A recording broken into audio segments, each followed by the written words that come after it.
تو اللہ کہہ رہا ہے جنتیوں کو اللہ ایسے ٹھاٹ میں رکھے گا کہ اللہ فرما رہا ہے جہنم سے اتنا دور انہیں کر دے گا کہ لا يسمعون حسیسہا، جہنم کی آہٹ بھی اور اس کے اندر جو سزائیں دی جا رہی ہوں گی اس کی آہٹ بھی وہ جنتی وہ مقرب بندے وہ برگزیدہ بندے محسوس نہیں کریں گے۔ اب اگلا جملہ سنیے، اور ایک مفسر نے بڑی پیاری تعبیر کی، فرمایا اللہ انہیں دے گا کیا، وَهُمْ فِي مَا اشْتَهَتْ أَنفُسُهُمْ خَالِدُونَ، اور وہ ان نعمتوں میں ہمیشہ رہیں گے جن نعمتوں کی ان کے دل خواہش کریں گے۔ بھئی وہ نعمتوں میں رہیں گے نہیں کہا اللہ نے، کہا وہ ان نعمتوں میں رہیں گے جن کی ان کے دل خواہش کریں گے۔ اس کی تفسیر میں علماء نے لکھا کہ اللہ نے یہ کیا کہا کہ وَهُمْ فِي مَا اشْتَهَتْ، مشتہت کا معنی جو ان کا دل چاہے گا ویسی نعمت میں رہیں۔ انسان کی طبیعت اللہ نے ایسی بنائی ہے کہ انسان چینج کو پسند کرتا ہے۔ آپ کسی کو دنیا کے کسی بھی خوبصورت مقام پر لے جائیے، ایک دن دو دن ایک مہینہ پھر وہ بور ہونے لگتا ہے، اس کا دل نہیں لگے گا، کہیں اور جانا چاہیے کہیں اور جانا چاہیے۔ تو اب جنت کتنی بھی حسین ہو لیکن آدمی کا دل ہو کہ بھئی اب مجھے اس محل میں نہیں رہنا، کچھ چینج چاہیے۔ تو اللہ کہہ رہا ہے کہ ایک جیسی جگہ پر تمہیں نہیں رکھیں گے، بلکہ اللہ نے جنت کو ڈیزائن اس طرح کیا ہے، اور جنت کے اندر اللہ نے اس طریقے کا سیٹ اپ رکھا ہے کہ جس چیز کی تمہارا دل خواہش کرے گا جنت ایسی ہو جائے۔ تو جنت تمہارے مزاج کے مطابق تمہیں نعمتیں پرووائڈ کر رہی ہو، تو یہ بھی اللہ کی نعمت ہے۔ اور پھر انہوں نے لکھا رب اشرح لی صدری ویسر لی امری واحلل عقدۃ من لسانی یفقہوا قولی اللہم صل علی سیدنا و مولانا محمد معدن الجود والکرم وآلہ وصحبہ وبارک وسلم ان الذین سبقت لهم من الحسنى اولئک عنہا مبعدون، صدق اللہ مولانا العظیم۔ سورہ انبیاء کی آیت نمبر 101 ہے، اور اللہ رب العزت مومنین کے بارے میں اور صالحین کے بارے میں ارشاد فرماتا ہے۔ اس سے پچھلی آیتوں میں اہل جہنم کا تذکرہ کیا، اور اس آیت میں فرمایا ان الذین، اور بے شک کچھ لوگ ایسے ہیں اللہ کی بارگاہ میں وہ مقرب مقام رکھتے ہیں، سبقت لہم من الحسنى، کہ اللہ کہتا ہے ان لوگوں کے لیے پہلے ہی ہماری جانب سے بھلائی مقدر ہو چکی ہے۔ تو جب اللہ نے پہلے ہی انہیں چن لیا ہے، وہ سلیکٹڈ لوگ ہیں اللہ کے، سبقت لہم من الحسنى، سبقت کا معنی پہلے ہی کسی کام کا ہو جانا۔ اللہ کہہ رہا ہے ان کے لیے پہلے ہی ہماری طرف سے حسنہ، بھلائی پہلے ہی ہو چکی ہے۔ اولئک عنہا مبعدون، تو وہ لوگ ہوں گے کہ جنہیں اللہ تعالیٰ جہنم سے دور رکھے گا، بعید رکھے گا۔ مبعدون بعید سے نکلا ہے، یعنی جن کو بہت دور جہنم سے رکھا جائے۔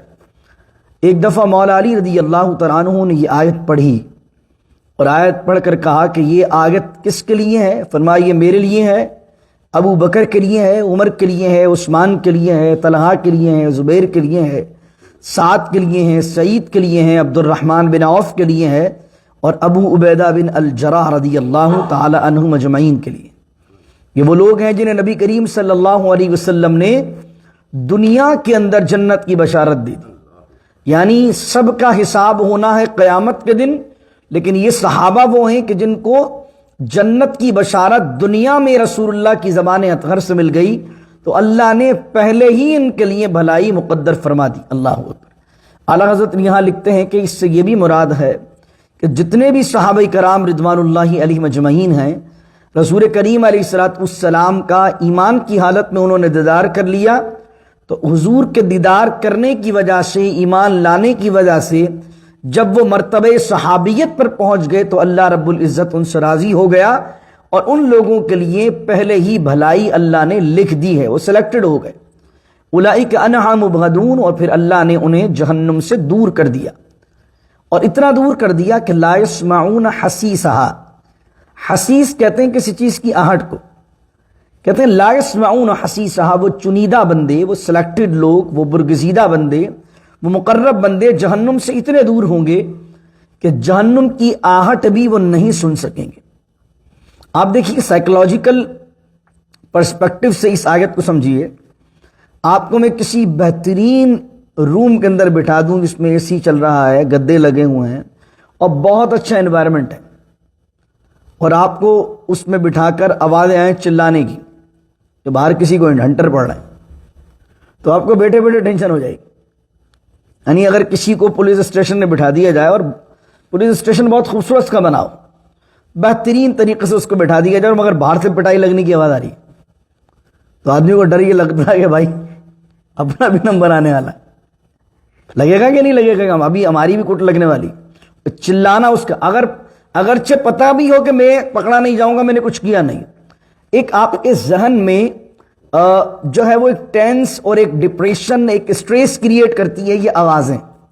تو اللہ کہہ رہا ہے جنتیوں کو اللہ ایسے ٹھاٹ میں رکھے گا کہ اللہ فرما رہا ہے جہنم سے اتنا دور انہیں کر دے گا کہ لا يسمعون حسیسہا, جہنم کی آہٹ بھی اور اس کے اندر جو سزائیں دی جا رہی ہوں گی اس کی آہٹ بھی وہ جنتی, وہ مقرب بندے, وہ برگزیدہ بندے محسوس نہیں کریں گے. اب اگلا جملہ سنیے, اور ایک مفسر نے بڑی پیاری تعبیر کی اس کی.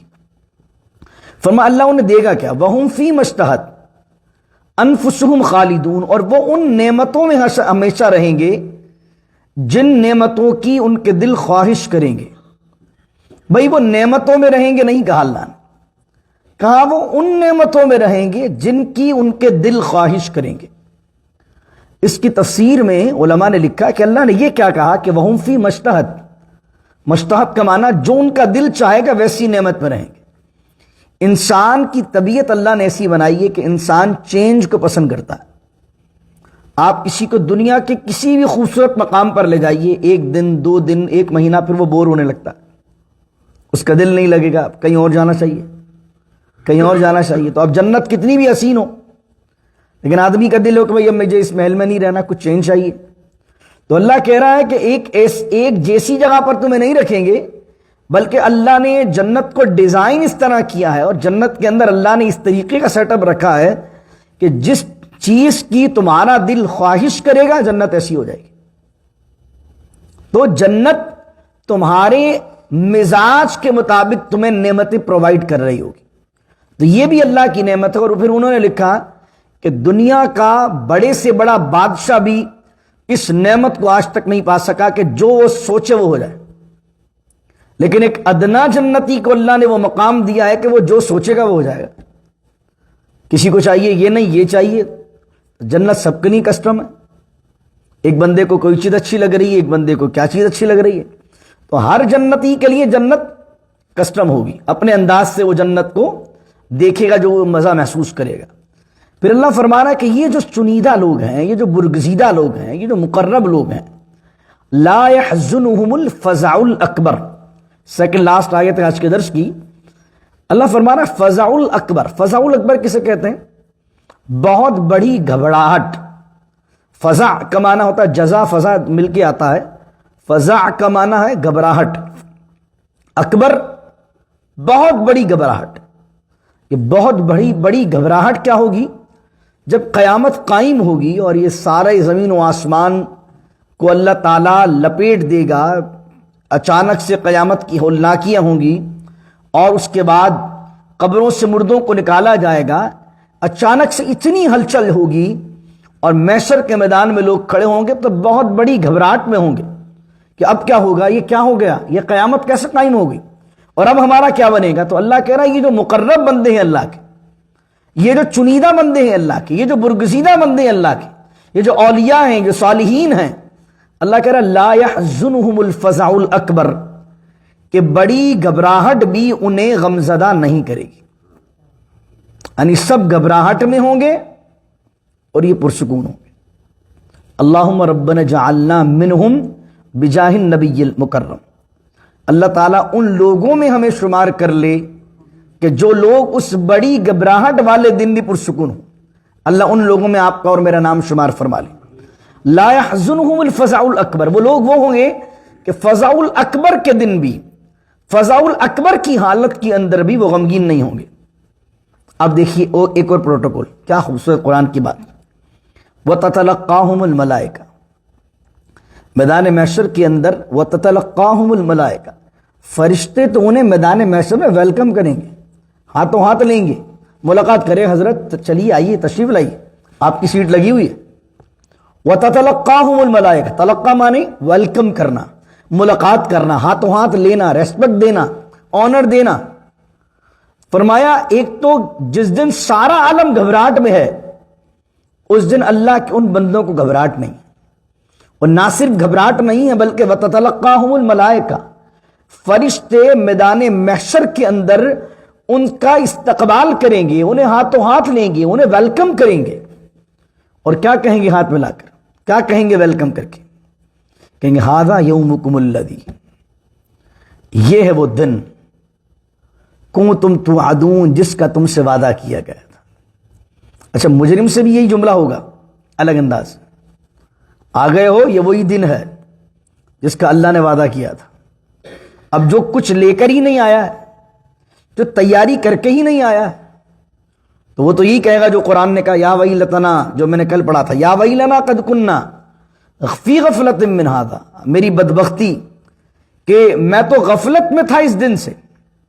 لیکن وہ لوگ ہیں کہ جنہوں نے زندگی کے اندر اللہ کو راضی کیا، اور ایسا راضی کیا کہ اللہ کہہ رہا ہے کہ پہلے ہی ہم نے مقدر کر دی بھلائی ان کے لیے۔ تو پہلی چیز تو کیا ہے کہ وہ انہیں کوئی آہٹ محسوس نہیں ہوگی، من مانی من چاہی جنت میں رہیں گے۔ اور تیسری چیز کیا کہ فضاء الاکبر کے دن بھی، فضاء الاکبر والے دن بھی وہ چیز انہیں غم نہیں کرے گی، اور فرشتے انہیں ویلکم کریں گے، اور خاص طور پر یہ کہیں گے ھذا یومکم الذی، یہ ہے وہ دن جس کا آپ سے اجر دینے کا وعدہ کیا گیا تھا۔ آج ملے گا سب کچھ انعام، وہ ریوارڈ، وہ اجر جس کا اللہ نے تم سے وعدہ کیا تھا، وہ جنت نعیم۔ اللہ فرما رہا یوم نطوی السماء، آخری آیت، یوم نطوی السماء، اور جب قیامت قائم ہوگی تو یاد کرو یہ وہ دن وہ ہوگا، نطوی السماء، نطوی کا معنی ہوتا ہے لپیٹنا، یوم نطوی السماء، اللہ تعالیٰ یہ ساری آسمانی کائنات کو لپیٹے گا، قطی السجل للکتب، جس سجل کہتے ہیں لکھے ہوئے پیپرز کو، قطی السجل للکتب، جس طرح لکھے ہوئے پیپرز کو کسی فائل میں کسی چیز میں فولڈ کیا جاتا ہے، سجلی وہ پیجز، کتب ان پر کچھ لکھا ہوا ہو، تو فرمایا لکھے ہوئے اور آنکھ کو پیجز کو جس طرح فولڈ کیا جاتا ہے، اس طریقے سے اللہ تعالیٰ اس پورے آسمان کو فولڈ کر دے گا۔ پھر فرمایا کما بدأنا اول خلق نعید، اور پھر اسی طریقے سے پیدا کرے گا جس طریقے سے پہلی مرتبہ اس نے پیدا کیا تھا، نعید، دوبارہ سب کچھ ختم کرنے کے بعد دوبارہ نئے سرے سے بنائے گا۔ یعنی یہ جو آسمان آپ کو نظر آ رہا ہے، یہ جو زمین آپ کو نظر آ رہی، قیامت جب قائم ہوگی تو یہ والا آسمان نہیں ہوگا۔ یہ آسمان تو قرآن کیا کہتا ہے، اذا السماء انفطرت، کہیں کہتا ہے اذا السماء انشقت، یہ تو پڑ جائے گا۔ تو وہ کون سا آسمان ہوگا جس کے انڈر کے اندر ہم میدان محشر میں کھڑے ہوں گے؟ اس کے کچھ اور الگ لاز آف نیچر ہوں گے، کچھ الگ ہی قسم کا ہوگا، کچھ الگ ہی قوانین ہوں گے، واللہ تعالی عالم۔ تو اللہ کہہ رہا ہے کما بدأنا اول خلق، اللہ کیسے پیدا کرے گا؟ کہا یہ آسمان بھی نہیں تھا نا، پہلی مرتبہ اللہ نے کیسے پیدا کیا؟ تو اسی طریقے سے ہم اس طرح کام کریں گے، وعدن علینا، اور یہ ہم نے اپنے اوپر وعدہ لازم کر لیا۔ اللہ پر کوئی بندہ کوئی چیز لازم نہیں کر سکتا، لیکن اللہ تعالیٰ خود اپنے اوپر یہ چیز لازم کر رہا ہے، فرما رہا انا کننا فاعلین، اور بے شک ہم یہ سب کرنے والے ہیں، ہم کر کر رہنے والے ہیں۔ تو اللہ رب العزت سے دعا کریں کہ اللہ تعالیٰ، یہ بہت بڑی بات ہے، بہت بڑی بات ہے کہ روز محشر آدمی غمگین نہ ہو، روز محشر ٹینشن میں نہ ہو، روز محشر پریشان نہ ہو۔ روز محشر تو سب نفسی نفسی کر رہے ہوں گے، لیکن کچھ لوگ اس وقت بھی ایسے ہوں گے جنہیں اللہ تعالیٰ اپنے عرش کا سایہ نصیب فرمائے گا۔ 7 قسم کے لوگ ہیں، نبی کریم صلی اللہ علیہ وسلم نے فرمایا، ڈیٹیل حدیث سے کبھی بیان کروں گا، لیکن ان 7 لوگوں میں اللہ تعالیٰ مجھے اور آپ کو شامل فرما لے کہ جو لوگوں کو اللہ رب العزت کل بروز قیامت جب کوئی سایہ نہیں ہوگا اپنے عرش کا سایہ عطا فرمائے گا، جنہیں اپنے حبیب کے جھنڈے لوائے حمد تلے کا سایہ عطا فرمائے گا۔ اللہ رب العزت ان لوگوں میں ہمارا نام شمار کر لے کہ جن کو فرشتے کل بروز قیامت ویلکم کریں اور ریوارڈ کے لیے کہیں کہ ھذا یومکم الذی کنتم توعدون، تم اللہ کے وہ بندے ہو کہ تم میدان محشر میں اس طرح آئے ہو کہ یہی وہ دن ہے کہ اللہ نے تمہیں ریوارڈ دینے کا اور اپنی رضا دینے کا اور رضا کا انعام دینے کا تم سے وعدہ کیا ہے۔ اللہم ربنا اجعلنا منہم بجاہ النبی الاکرم صلی اللہ علیہ وسلم۔ بسم اللہ الرحمن الرحیم، الحمدللہ رب العالمین، والصلاة والسلام على اشرف الانبیاء والمرسلین، ربنا ظلمنا انفسنا وان لم تغفر لنا وترحمنا لنكونن من الخاسرين وصلى الله تعالى على خير خلق محمد وعلى آله وصحبه أجمعين برحمتك يا أرحم الراحمين لا إله إلا الله محمد رسول الله صلى الله عليه